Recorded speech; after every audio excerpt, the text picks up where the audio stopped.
last year's, and I'll include the first 2 games under Chris Hughton to last year, and then what we saw this year. For last year, a lot was happening. Chris Hughton started those 2 games, the Comoros defeat, the Madagascar win. Even the Madagascar win was, if you remember, the backlash from that was a last-minute goal. We didn't play well at all, hardly created anything. And then Iñaki with a very good finish at the death. But it was a lot. And straight from that, we went to the AFCON, the disaster. Then Otto comes in, those 2 friendly games in Morocco. Then the 2 games, Mali, beating Mali and then beating Central African Republic. And we all thought, okay, maybe things may be changing. And then the AFCON qualifiers happen. The psychology of that, to be able to flip that, and we all know how much this team have struggled mentally. We know that, you see, when you walk into a terrain and straight from the get-go, people don't trust you, it can be difficult. Put your know-how aside. Let's not even talk about whether Otto is a good coach or not. But when you enter and automatically a chunk of the people you are representing don't trust you, it can go against you. And then the AFCON disaster happened, which was terrible. It was the seal. It was terrible. Confirmation that Otto no Onyade. And everybody was convinced that this guy has to go. Yeah. But he kept his job. And it's the way they started this year for me.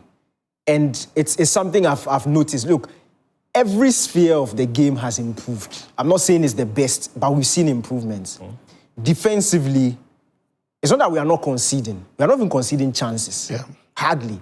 Like the team just looks like more of a unit this time around. There's defending from the front. The midfield is backing it up. The centre backs, and we saw last year, chunk of it, Sudan used against Ghana, Central African Republic used against Ghana, where we were being caught in behind. When they push up, because of the lack of pace of Salisu and maybe Jiku, we were seeing that being exploited. This time around, we are not seeing it at all. The understanding has slowly grown, and we are seeing more of a unit in terms of defending. Then you come to offensive also, and that's what I'm happy with Otto about. He knows when to pick his moments. He saw Chad at home, banged them 5, attacking performance. We went against Madagascar. Although it was 3-0, it wasn't a flat-out attacking performance. It was a very measured, efficient game. 2 goals from set pieces, 1 from transition, and then we get a 3-0 win, which builds confidence.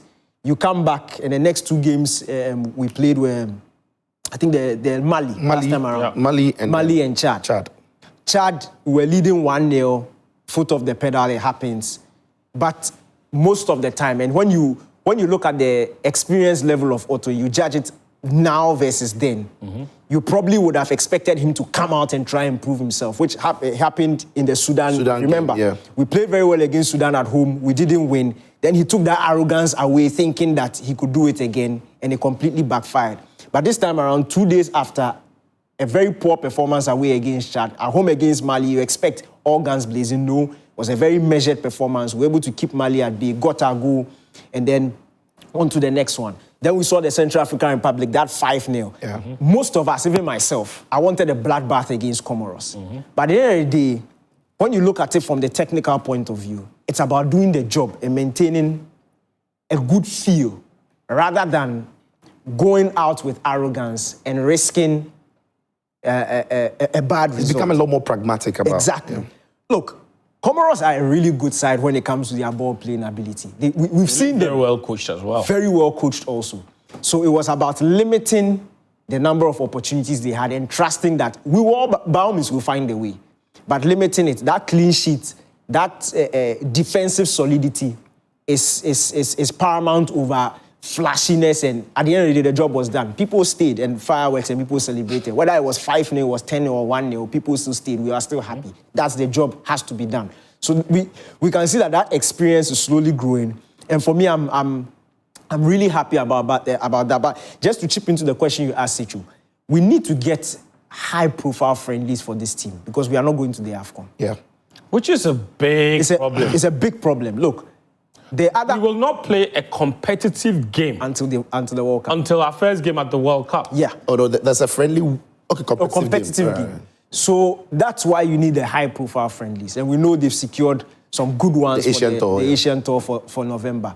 But in March, in April, we need to see similar standard friendlies, and by that time we would have seen a opposition for the World Cup. So the good thing is when teams know Ghana is going to play the World Cup, they would also want to try themselves against Ghana. So by that time, finding friendlies, high-profile friendlies wouldn't be because we've qualified to the World Cup. Because we've already qualified. Yeah. So it is really important because we need to keep this going. And I agree with Sicho. It's not just when you assess what happened last year and you go back and you assess it, obviously, you go back, you need to fix some certain loopholes that we had in the team. Mm-hmm. We came here on this very show and we spoke about the quantity of set pieces we had during that AFCON qualifiers. Yep. And the fact that we were not able to take advantage of any of them. Absolutely. And then he goes back, he lobbies for a set-piece coach, he's brought in, and now we see instant change. Right now, corner at this thing, we are shouting goal because it is dangerous. We've become like the, Ateta. No, as soon as we went to meet Ateta, he took that picture and all. Ateta told that guy, quick, get a set-piece coach. It's like, Now we're even doing long throws. Yes, I mean, we're even doing long throws. I think so all so far, these things the only shows team that's really defended well against them was Comoros. So credit to them. Yeah, credit to them. They defended really well against those set pieces. It's like they knew. Of course, every long ball, every set piece, they were first to the ball. They were doing well with it.